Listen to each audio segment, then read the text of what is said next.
Section 1. You will hear a conversation between a passenger and an airline receptionist. First, you have some time to look at questions 1 to 7.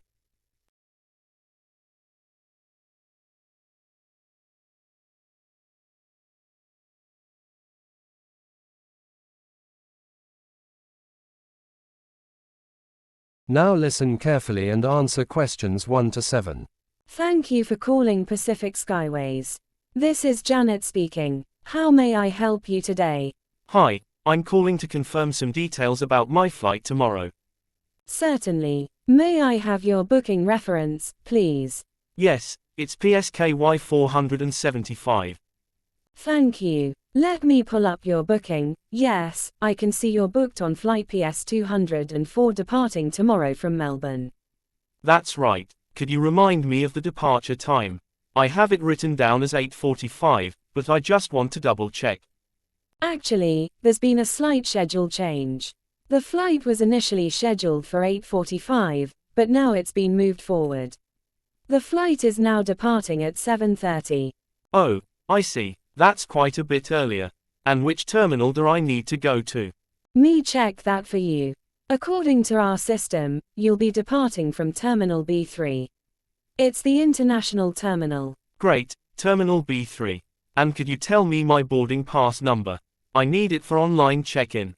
Oh, I should clarify, the boarding pass itself doesn't have a specific number assigned yet. What you need for online check-in is actually your booking confirmation code, which is AC5789. AC5789. Got it. Now, I also wanted to ask about baggage allowance. How many bags can I check in? That depends on your class of travel. Let me see what I have here. For economy class passengers, which is what you've booked, the weight allowance is 20 kilograms. Business class passengers can check in up to 30 kilograms, and first class passengers are allowed 40 kilograms. Perfect, thanks. I'm traveling economy, so that's 20 kilograms for me. That's correct. Would you like me to email you our baggage policy for the full details? Before you hear the rest of the conversation, you have some time to look at questions 8 to 10.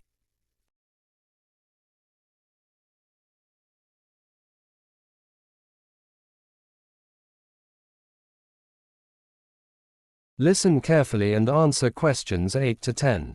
Yes, please. Oh, and I have a few more questions. I have some lithium batteries for my camera equipment. Can I pack those in my checked baggage? No, I'm afraid lithium batteries are prohibited in checked baggage due to safety regulations.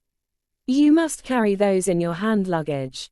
This is standard practice across all airlines now, not just Pacific Skyways. I see, thanks for letting me know. And how early should I arrive at the gate before boarding? For international flights like yours, we generally recommend passengers arrive at the gate approximately 45 minutes before boarding time. This allows sufficient time for any additional security checks that might be necessary, especially considering the current heightened security measures. 45 minutes, got it. And just to confirm, what documents will I need to show at security? You'll need to present both your passport and boarding pass at security. Make sure both are readily accessible to avoid delays. Some passengers find it helpful to have their passport in one hand and boarding pass in the other as they approach the security checkpoint. Perfect, that's all very clear. Thank you for your help. You're welcome. Is there anything else I can assist you with today? No, that's all. Thanks again. Thank you for calling Pacific Skyways. Have a pleasant journey. Section 2. You will hear a presentation about a survey on airport facilities.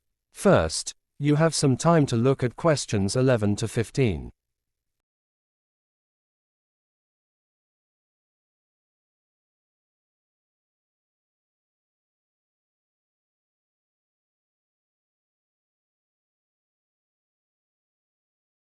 Now listen carefully and answer questions 11 to 15.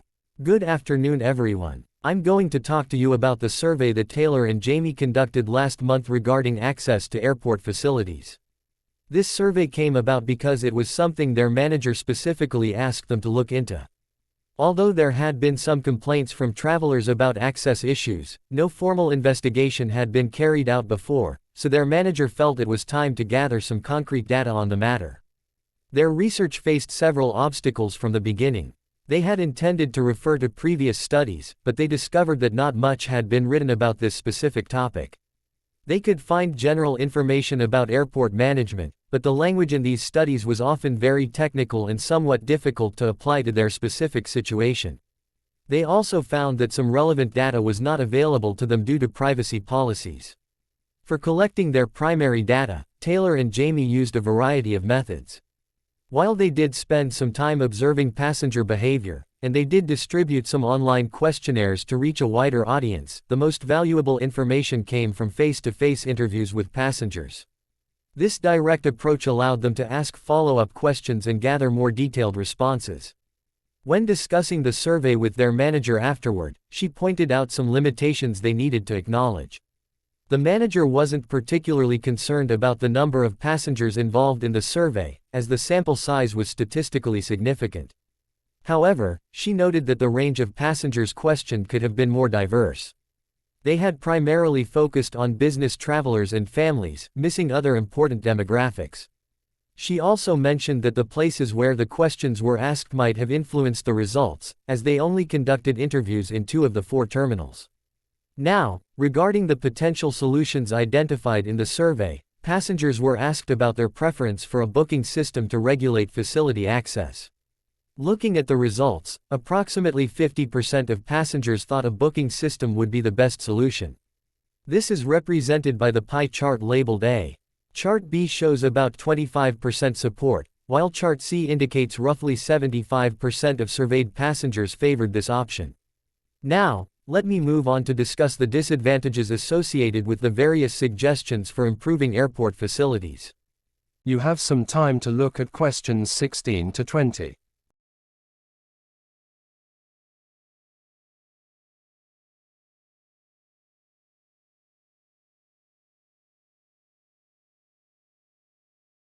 Several suggestions came out of the survey, but each had its own disadvantages that need to be considered. The first suggestion was to create different areas for business and leisure travelers. While this could improve the experience for both groups, the main disadvantage is that it would be inconvenient for passengers who might need to move between areas or who are traveling for mixed purposes. The second proposal involved restrictions on use by non-ticket holders. Currently, many people who aren't flying can enter certain airport facilities, which creates crowding. However, implementing such restrictions would be against some airport regulations that specify public access to certain areas. Taylor and Jamie also investigated the possibility of installing new self-service kiosks throughout the terminals. The biggest drawback identified was that this solution would involve long waits during peak times, as not everyone is familiar with how to use such technology efficiently. Another suggestion was to provide 24-hour access to terminal facilities, which many passengers supported. However, this would require additional security arrangements, creating significant logistical challenges for the airport management. Finally, they looked at implementing an online booking system for certain facilities. While this seemed promising, the main concern was that it's not a long-term solution as it doesn't address the fundamental issue of limited capacity, and technology needs would likely change over time. Additionally, it's worth noting that some suggestions were criticized for creating more work for staff at terminals or for being too expensive to implement, though these weren't the primary concerns for the 5 suggestions I've just outlined. Section 3. You will hear a lecturer talking about travel preparation. First, you have some time to look at questions 21 to 27.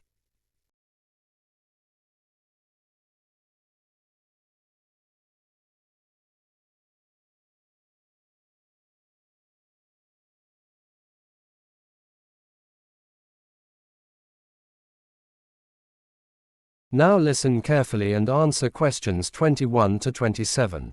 Good morning, everyone. Today we'll be discussing travel preparation, which is essential for any successful journey. I'll be covering various aspects that will help you prepare effectively. Let's start with the keys for success when preparing for travel. First and foremost, make sure you complete all necessary paperwork before your trip. Missing even one document can cause major problems at immigration or when boarding your flight. It's also important to carefully plan which flight you are going to take. Consider the arrival time, layover duration, and airline reputation. Another crucial aspect is to make sure your travel plan relates to local conditions. The weather, cultural events, and seasonal factors should all be considered when planning your itinerary.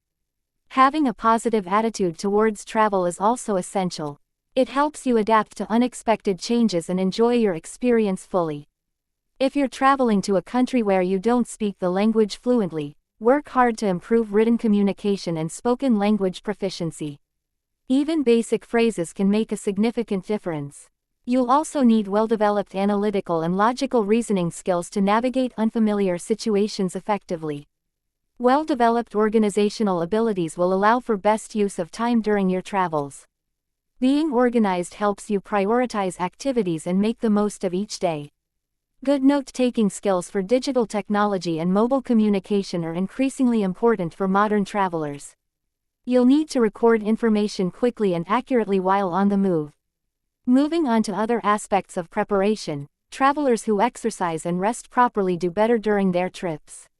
Physical fitness helps with jet lag recovery and gives you more energy for activities. Finally, take time to decide upon the purpose of travel for you. Different purposes require different types of preparation.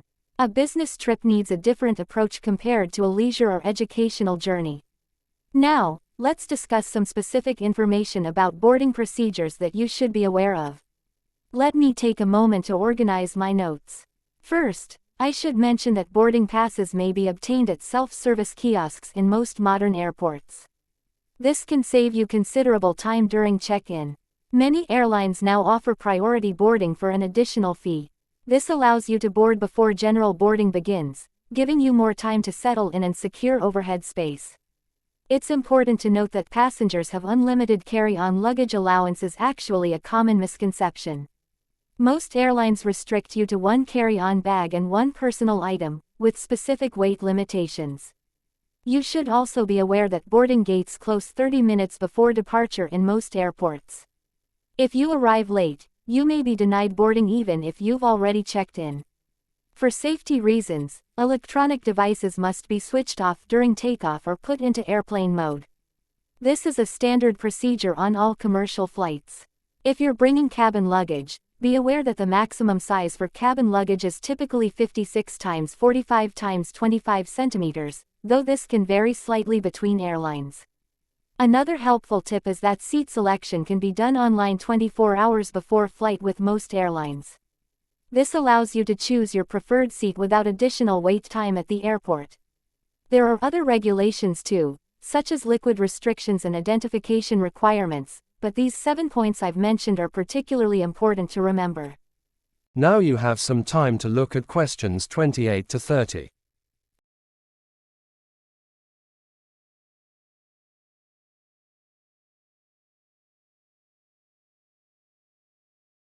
Now listen carefully and answer questions 28 to 30. To conclude our discussion on boarding procedures, I want to emphasize 3 key points that will make your boarding experience smoother. First, boarding passes may be obtained at self-service kiosks, which can significantly reduce your waiting time. Most modern airports have these kiosks throughout the terminal, and they're quite straightforward to use. Second, boarding gates close 30 minutes before departure. This is a strict rule that airlines enforce, so always arrive at your gate with plenty of time to spare. And third, seat selection can be done online 24 hours before flight. I strongly recommend taking advantage of this option to secure your preferred seating arrangement. The other points I mentioned earlier are certainly important, but these 3 aspects of the boarding process are the ones most travelers need to pay particular attention to. Section 4. You will hear a lecture about the physical effects of air travel. First, you have some time to look at questions 31 to 34.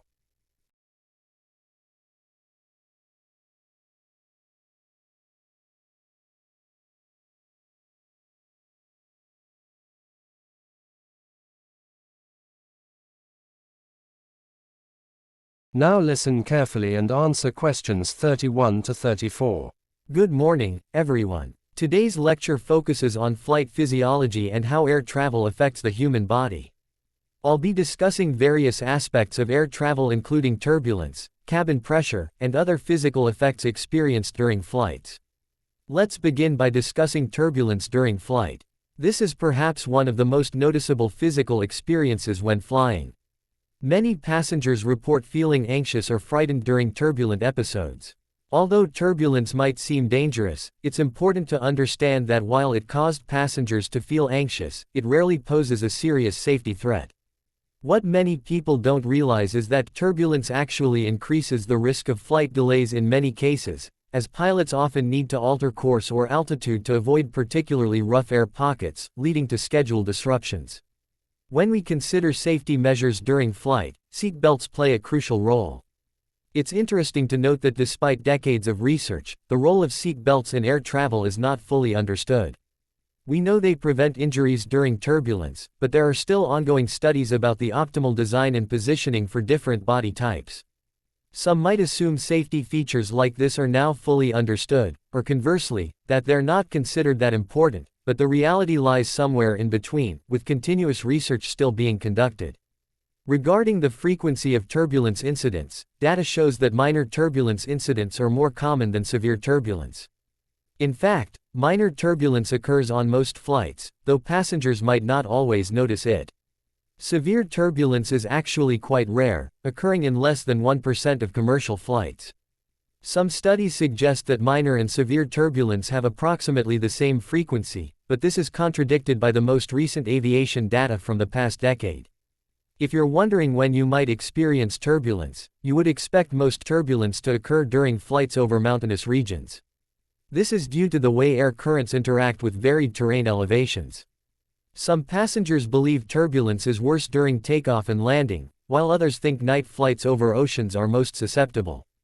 However, meteorological data consistently shows that mountain ranges create the most significant air disturbances affecting commercial flights. Now, let's move on to other physical effects of air travel. You have some time to look at questions 35 to 40.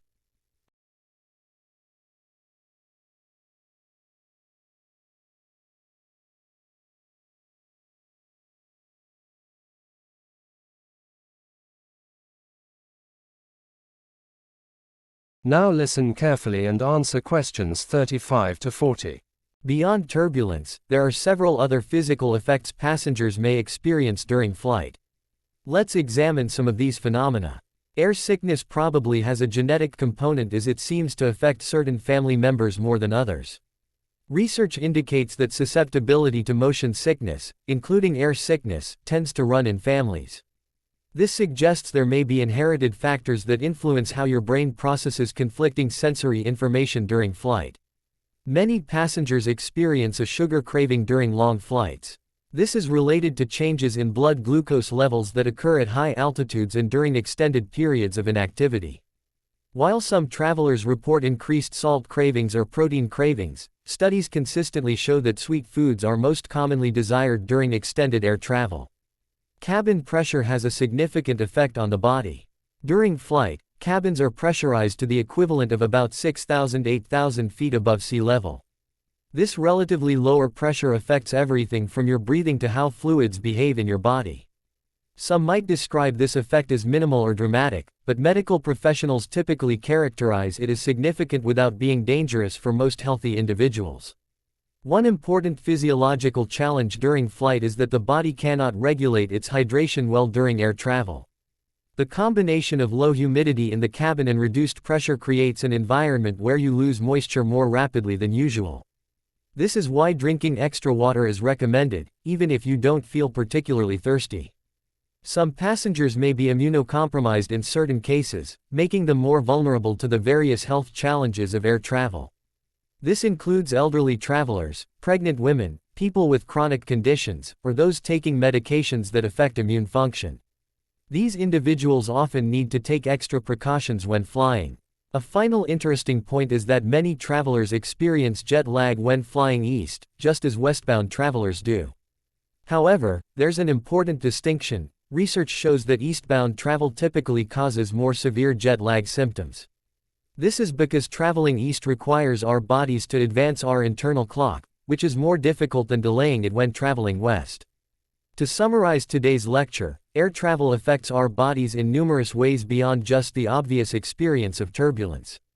Understanding these effects can help travelers prepare appropriately and minimize discomfort during their journey. That is the end of the test.